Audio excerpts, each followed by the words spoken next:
Thank you, Paco, for that kind introduction. Thank you, Eric, as well. Good afternoon, everyone. I'm delighted to be here and to welcome you to the State Department for the 48th Washington Conference on the Americas. I want to start by thanking the Council of the Americas, Susan, thank you for their great work in pulling together this conference, as well as their many efforts to advocate for fair trade and promote fundamental freedoms in the Western Hemisphere.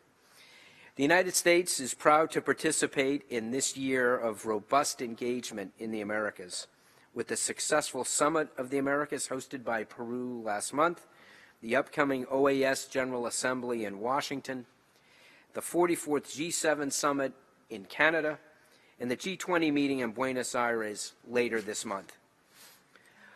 Our engagement in the Americas, of course, is not a recent phenomenon. Since the birth of our republic, the United States has had strong relationships in the Western Hemisphere, bonds built on geography, shared values, and robust economic ties. We strive to coexist peacefully and to do so in a mutually beneficial way. Security is the most important area in which we must cooperate, as it underpins the prosperity and good governance we seek to create and to maintain. Transnational criminal organizations, including the violence they perpetuate and the illegal drugs they traffic, are among the most dangerous security threats to the United States and our partners. We will continue to rely on our strong relationships to battle these transnational criminal organizations, working together with our partners to disrupt illicit networks and those trafficking routes that lead into the United States. Of course, in doing so, we must acknowledge our role in the United States as a major market for illicit drug consumption and the need for cooperation to combat these challenges. And we're taking steps to address the problematic demand side of the equation. In 2016, 64,000 Americans died of overdose.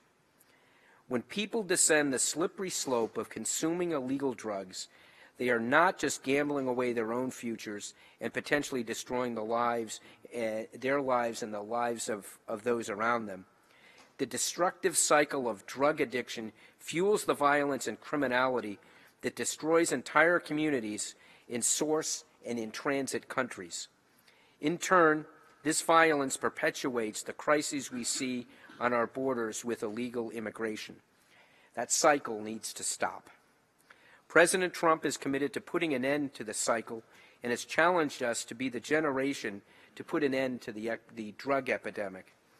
The President declared our opioid crisis a public health emergency and has subsequently launched an initiative to stop opioids abuse. In doing so, we're working with our international partners to take on this challenge. One of our strongest partnerships is with Mexico, and that bond will remain strong. In December, we convened with Mexico our second meeting of the cabinet-level strategic dialogue on disrupting transnational criminal organizations. We discussed joint strategic efforts to disrupt these groups by attacking their business model, prioritizing efforts against drug production, and preventing cross-border movements of drugs, cash, and weapons. We must deny these criminal networks access to our markets and dry up their sources of illicit revenue. Through the Merida Initiative, we work with Mexico to support their efforts to improve security, strengthen the rule of law, and promote greater respect for human rights. Our coordination with Mexico is complemented by the U.S. Strategy for Central America, a comprehensive plan to address security, governance, and economic development challenges faced throughout the region. The U.S. Strategy for Central America also reinforces the plan of the Alliance for Prosperity, the reform initiative of El Salvador, Guatemala, and Honduras. As Paco mentioned, our Caribbean 2020 strategy is increasing private sector investment in the Caribbean, promoting Caribbean energy security, and building resilience to natural disasters. The Caribbean Basin Security Initiative seeks to enhance maritime interdictions, build institutions, counter corruption, and foster cooperation to protect our shared borders from the impact of transnational crime. Colombia is also a strong partner in the region and we continue to support its efforts to implement the peace accord with the FARC that ended a 52-year war. Unfortunately, from 2013 to 2016, coca cultivation in Colombia surged 134% and cocaine production by over 200%. At the U.S.-Colombia high-level dialogue on March 1st, the United States and Colombia agreed to expand counter-narcotics cooperation over the next 5 years to reduce Colombia's estimated cocaine production and coca cultivation to 50% of current levels by 2023. While we are proud to work and will continue to work closely with Colombia, we also urge that government to do more to reverse the alarming growth in coca cultivation and cocaine production. At the regional level, we support initiatives in the OAS's International Drug Control Commission to disrupt the illicit drug supply and curb the regional demand for drugs. Threats to the hemisphere occur on a number of other complex fronts, requiring coordinated and sophisticated responses, whether building capacity to counter cyber threats, supporting demining in Colombia, or combating trafficking in persons. The United States is committed to being the security partner of choice for the Americas in the years ahead. When we can uphold security, we maintain an essential condition for prosperity. The numbers indicate just how deep our economic relationship in this hemisphere is and how important it is. The United States is the top trading partner for over half of the 34 countries in the Western Hemisphere. Annually, we trade $1.8 trillion in goods and services with the hemisphere, supporting millions of jobs and leading to an $8 billion surplus in goods and services in 2017. As many of you know, that's a statistic that the President keeps careful track of. Underpinning our economic engagement is respect for the rule of law and shared values. Corruption both undermines and corrodes the confidence our citizens have in democratic institutions. As Vice President Pence said during the Summit of the Americas in Lima, corruption, quote, is a vitally important issue that bears upon the long-term prosperity as well as the well-being of the people of the hemisphere. Corruption emboldens vicious criminals and endangers public safety. For we know, as corruption grows, freedom and prosperity wither, unquote. The United States will not stand for corrupt practices abroad that we would find unacceptable here at home. For more than 40 years, we have stood behind strict rules that bar Americans and American business from bribing any foreign official to secure an improper advantage. Our laws seek to impose strict penalties on those who step across that line. Honest business people from every part of the world wish to play by the rules. They don't want to pay bribes or bend the rules. I know it is the wish of every company represented here today to be able to operate in an environment where corruption has no place. Indeed, that's our hope and our ultimate goal. It's our nation's respect for democratic accountability and our commitment to transparency in business that make us the better economic partner and the international partner of choice for the region. Unlike China and Russia, the United States does not approach our partners with a purely transactional mindset. Rather, we work to sustain our valuable partnerships with mutual respect and shared principles. Our core values and determination to strengthen the rule of law enable businesses to flourish, private enterprise to ignite, and jobs to grow. Citizens across the Americas have demonstrated increased intolerance for corruption, and the region's institutions are responding. Recent steps taken against corruption in Guatemala and Peru, as well as the leadership shown by Brazilian prosecutors and judges, are very impressive. Hemispheric leaders have recognized the dangers that corruption poses to our democracies and economies since the very first Summit of the Americas, and it's why we have the Inter-American Convention Against Corruption. The 2018 Summit of the Americas was significant because of its singular focus on corruption relative to prior summits. The leaders' declaration, the Lima Commitment, illustrates our resolve to take concrete action to combat corruption. The United States will be steadfast in pursuing these commitments. We will work with other governments in the hemisphere to put the promise of Lima into practice. Finally, we must keep working together to ensure that the people in this hemisphere can live according to democratic values. Over the last century, the Americas have largely transformed into a region of vibrant and peaceful democracies. 7 Latin American countries will hold presidential elections in 2018, including Brazil, Mexico, and Colombia. While most of the region enjoys democratic rule, a few outliers, Cuba, Nicaragua, and Venezuela, continue to undermine the region's shared vision for effective democratic governance as enshrined in the Inter-American Democratic Charter. The United States remains committed to championing freedom and to standing with the people of Venezuela and Cuba in their struggle to achieve the liberty they deserve. In Nicaragua, we condemn the violence perpetuated by security forces and groups tied to the Ortega government against peaceful protesters and support a broad, inclusive national dialogue that addresses victims' demands for justice and restores Nicaragua's democratic institutions.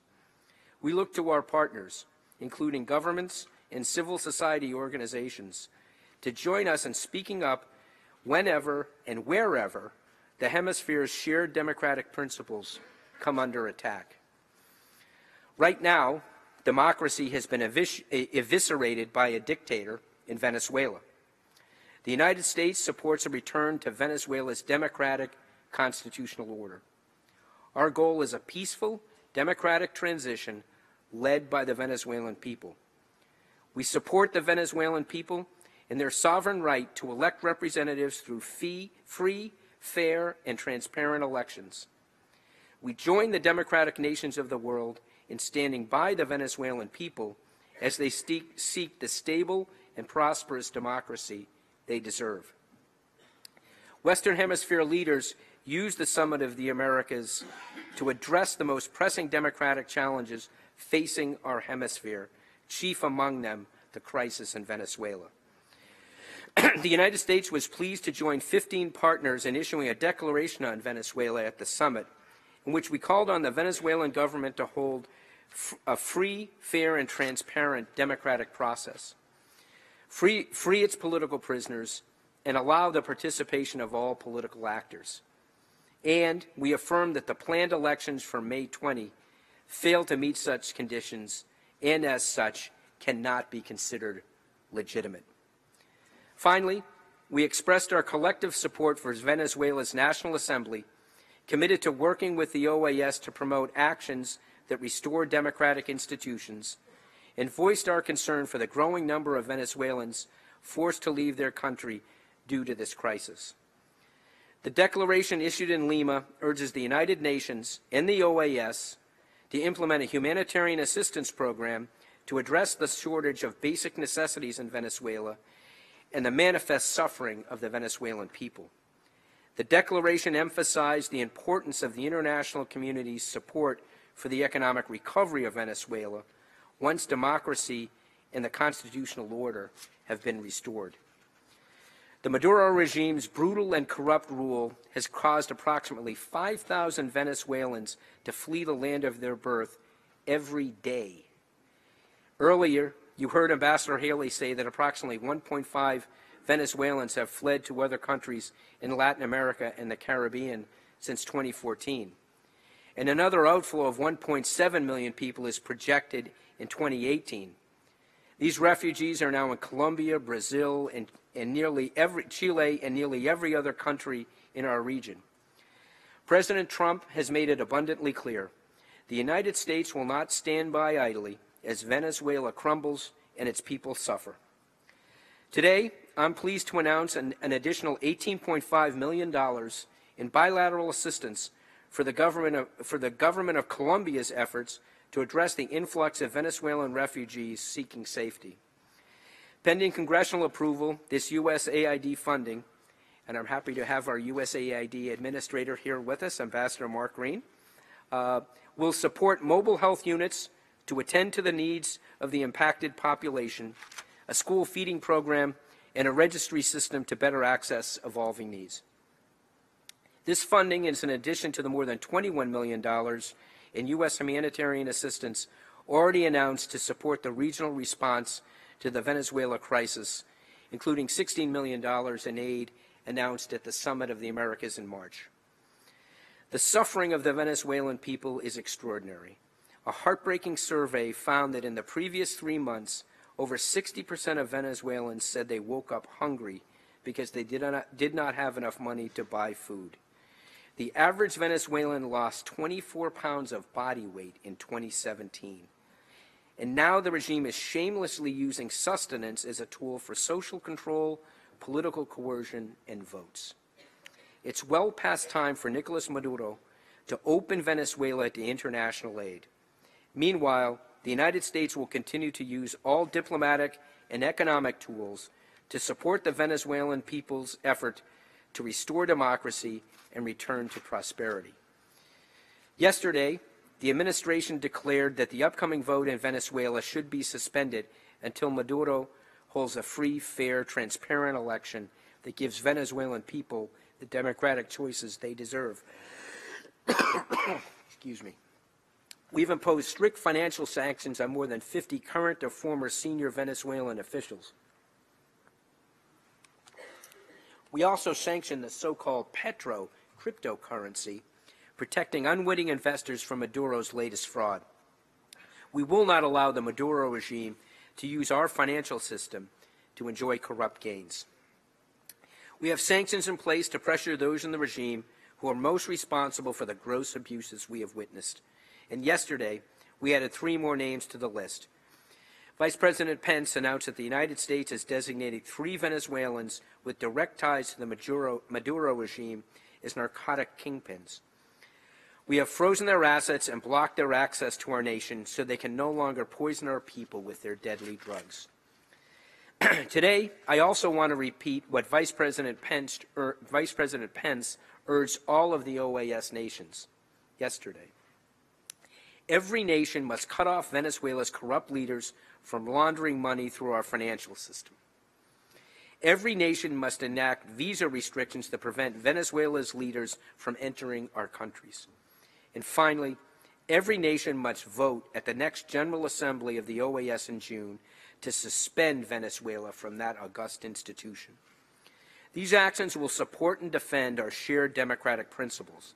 And as Ambassador Haley stressed earlier today, staying true to our principles will ensure that the Western Hemisphere remains the hemisphere of freedom. The governments of our region must continue working together to help the Venezuelan people reclaim their freedom, restore their democracy, and build a new future. We will continue to look to the declarations and commitments made at the Summit of the Americas to guide our engagement in the hemisphere. With your help and your partnership, we will continue to work to create a hemisphere that is ever more secure, prosperous, and democratic. So thank you again for having me here today to talk about some of our priorities for the hemisphere, and please accept my best wishes for continued success in this conference. Thank you.